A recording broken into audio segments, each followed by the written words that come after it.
ಎಲ್ರಿಗೂ ಬೃಂದಾವನ ಯೂಟ್ಯೂಬ್ ಚಾನಲ್ಗೆ ಆತ್ಮೀಯ ಸ್ವಾಗತ. ಸ್ನೇಹಿತರೆ, ಶನಿ ದೆಸೆ ಅನ್ನೋದು ಎಲ್ಲರ ಜೀವನದಲ್ಲಿ ಬರುವಂತದ್ದು.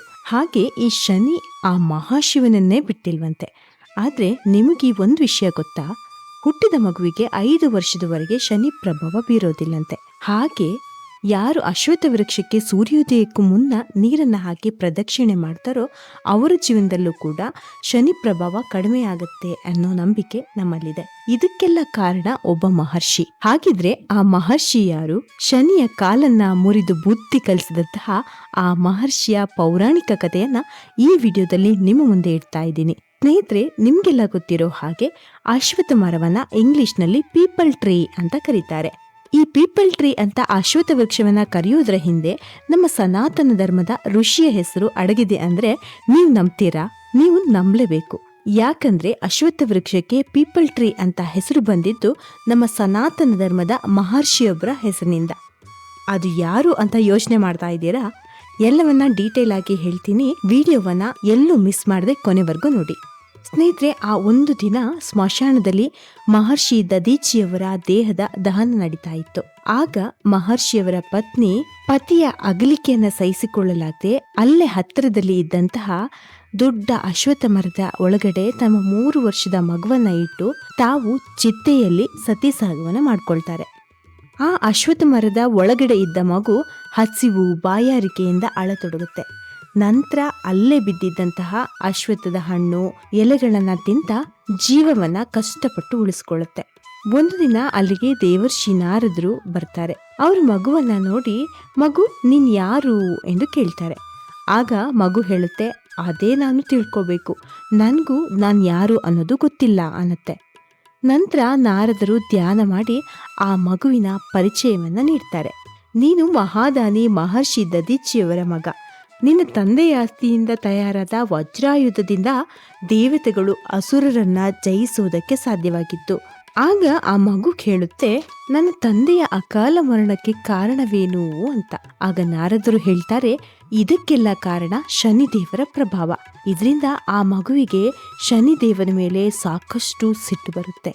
ಆ ನಂತರ ನಾರದರು ಆ ಮಗುವಿಗೆ ಪಿಪ್ಪಿಲಾದ ಎಂಬ ಹೆಸರನ್ನ ನೀಡಿ ದೀಕ್ಷೆಯನ್ನ ಕೊಡ್ತಾರೆ. ಶನಿಯ ಕಾರಣದಿಂದ ತನ್ನ ತಂದೆಗೆ ಅಕಾಲಿಕ ಮರಣವಾಯಿತು ಅನ್ನೋ ವಿಷಯ ತಿಳಿದಾಗಿನಿಂದ ಶನಿಯ ಬಗ್ಗೆ ದ್ವೇಷ ಉಂಟಾದ ಪಿಪ್ಪಿಲಾದ ಶನಿಯ ದೋಷದಿಂದ ತೊಂದರೆಯಾಗದಂತೆ ತಡೆಯೋದಕ್ಕೆ ಹಾಗೆ ತಂದೆಯ ಮರಣಕ್ಕೆ ಶನಿಯನ್ನ ದಂಡಿಸೋದಕ್ಕೆ ಅದೇ ಅಶ್ವತ್ಥ ಮರದ ಕೆಳಗೆ ಕುಳಿತು ಬ್ರಹ್ಮನನ್ನ ಕುರಿತು ತಪಸ್ಸನ್ನ ಮಾಡ್ತಾರೆ. ಪಿಪ್ಪಿಲಾದರ ತಪಸ್ಸಿನಿಂದ ಪ್ರಸನ್ನನಾದ ಬ್ರಹ್ಮ ಪ್ರತ್ಯಕ್ಷನಾಗಿ ವರ ಕೇಳೋದಕ್ಕೆ ಹೇಳ್ತಾರೆ. ಆಗ ಪಿಪ್ಪಿಲಾದರು ತಮ್ಮ ದೃಷ್ಟಿಯಿಂದ ಯಾವುದನ್ನಾದ್ರೂ ಸುಡುವ ಶಕ್ತಿಯನ್ನ ಕೇಳ್ತಾರೆ. ಆ ಶಕ್ತಿಯನ್ನ ಪಡೆದ ಬಳಿಕ ಪಿಪ್ಪಿಲಾದ ಋಷಿಗಳು ಶನಿದೇವನನ್ನ ಕರೆಸಿಕೊಂಡು ತಮ್ಮ ದೃಷ್ಟಿಯಿಂದ ಶನಿಯನ್ನ ಸುಡೋದಕ್ಕೆ ಆರಂಭಿಸಿದ್ರು. ಆಗ ಬ್ರಹ್ಮಾಂಡದಲ್ಲಿ ಗೊಂದಲವಾಗುತ್ತೆ. ದೇವತೆಗಳು, ಸೂರ್ಯದೇವ ಯಾರೂ ಸಹ ಶನಿದೇವನನ್ನ ರಕ್ಷಿಸೋದಕ್ಕೆ ಆಗೋದಿಲ್ಲ. ನಂತರ ಬ್ರಹ್ಮದೇವರೇ ಪಿಪ್ಪಿಲಾದರ ಮುಂದೆ ಪ್ರತ್ಯಕ್ಷರಾಗಿ ಶನಿಯನ್ನ ಸುಡದಂತೆ ಹೇಳಿದ್ರು. ಆದ್ರೆ ಇದಕ್ಕೆ ಮಹರ್ಷಿ ಒಪ್ಪದೇ ಇದ್ದಾಗ ಬ್ರಹ್ಮದೇವ ಪಿಪ್ಪಲಾದರಿಗೆ 2 ವರವನ್ನ ಕೇಳೋದಕ್ಕೆ ಅವಕಾಶವನ್ನ ನೀಡಿ ಶನಿಯನ್ನ ರಕ್ಷಣೆ ಮಾಡಿದ್ರು. ಆಗ ಪಿಪ್ಪಿಲಾದರು 2 ವರಗಳನ್ನ ಬ್ರಹ್ಮನಿಂದ ಪಡೆದ್ರು. ಒಂದು, ಜನನದಿಂದ 5 ವರ್ಷದವರೆಗೆ ಯಾವುದೇ ಮಗುವಿನ ಜಾತಕದಲ್ಲಿ ಶನಿಯ ಪ್ರಭಾವ ಇರಬಾರದು. ಇನ್ನು 2ನೇಯದು, ಯಾರು ಸೂರ್ಯೋದಯಕ್ಕೂ ಮೊದಲು ಅಶ್ವತ್ಥ ಮರಕ್ಕೆ ನೀರನ್ನ ಅರ್ಪಿಸ್ತಾರೋ ಅವರಿಗೆ ಶನಿಯ ಕಷ್ಟ ಕಡಿಮೆ ಆಗಬೇಕು. ಇದಕ್ಕೆ ಬ್ರಹ್ಮದೇವರು ತಥಾಸ್ತು ಅಂತ ವರವನ್ನ ನೀಡ್ತಾರೆ. ನಂತರ ಪಿಪ್ಪಿಲ್ಲ ಮಹರ್ಷಿಗಳು ತಮ್ಮ ಬ್ರಹ್ಮದಂಡದಿಂದ ಶನಿದೇವನ ಕಾಲಿಗೆ ಹೊಡೆದು ಸುಡುತ್ತಿದ್ದ ಬೆಂಕಿಯಿಂದ ಮುಕ್ತಿಗೊಳಿಸಿದ್ರು. ಇದರಿಂದ ಶನಿದೇವ ನಿಧಾನವಾಗಿ ನಡೆಯುವಂತಾದ್ರು.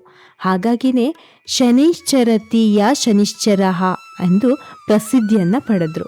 ಇಂದಿಗೂ ಕೂಡ ಶನಿದೇವರ ಕಪ್ಪು ರೂಪ ಮತ್ತು ಅಶ್ವತ್ಥ ಮರದ ಪೂಜೆಗೆ ಇದೇ ಕಾರಣ ಅನ್ನೋ ನಂಬಿಕೆ ಇದೆ. ಅಷ್ಟೇ ಅಲ್ಲದೆ ಪಿಪ್ಪಿಲಾದರನ್ನ ಸ್ಮರಿಸುವ ಹಾಗೂ ಅವರಿಂದ ರಚಿತವಾದಂತಹ ಪಿಪ್ಪಿಲಾದ ಕೃತ ಶನಿ ಸ್ತೋತ್ರವನ್ನ ಪಠಿಸುವವರಿಗೆ ಶನಿ ದೋಷ ತೊಂದರೆ ಕೊಡುವುದಿಲ್ಲ ಅನ್ನೋದು ನಂಬಿಕೆ. ಮುಂದೆ ಪಿಪ್ಪಿಲಾದರು ಪ್ರಶ್ನೋಪನಿಷತ್ ಎಂಬ ಜ್ಞಾನ ಗ್ರಂಥವನ್ನ ಕೂಡ ರಚನೆ ಮಾಡ್ತಾರೆ. ಸ್ನೇಹಿತರೆ, ಈ ವಿಡಿಯೋ ನಿಮಗೆ ಇಷ್ಟ ಆಗಿದೆ ಅಂತ ಅಂದ್ಕೊಳ್ತೀನಿ. ಇಷ್ಟ ಆಗಿದ್ರೆ ಲೈಕ್ ಮಾಡಿ, ಶೇರ್ ಮಾಡಿ, ಹಾಗೆ ಸಬ್ಸ್ಕ್ರೈಬ್ ಮಾಡೋ ಮೂಲಕ ಇನ್ನೂ ಹೆಚ್ಚಿನ ವಿಡಿಯೋ ಮಾಡೋದಕ್ಕೆ ನಮಗೆ ಸಪೋರ್ಟ್ ಸಿಗುತ್ತೆ. ಮತ್ತೆ ಸಿಗ್ತೀನಿ ಮುಂದಿನ ವಿಡಿಯೋದಲ್ಲಿ. ಸರ್ವೇ ಜನ ಸುಖಿನೋ ಭವಂತು. ಶುಭ ದಿನ ನಿಮ್ದಾಗ್ಲಿ.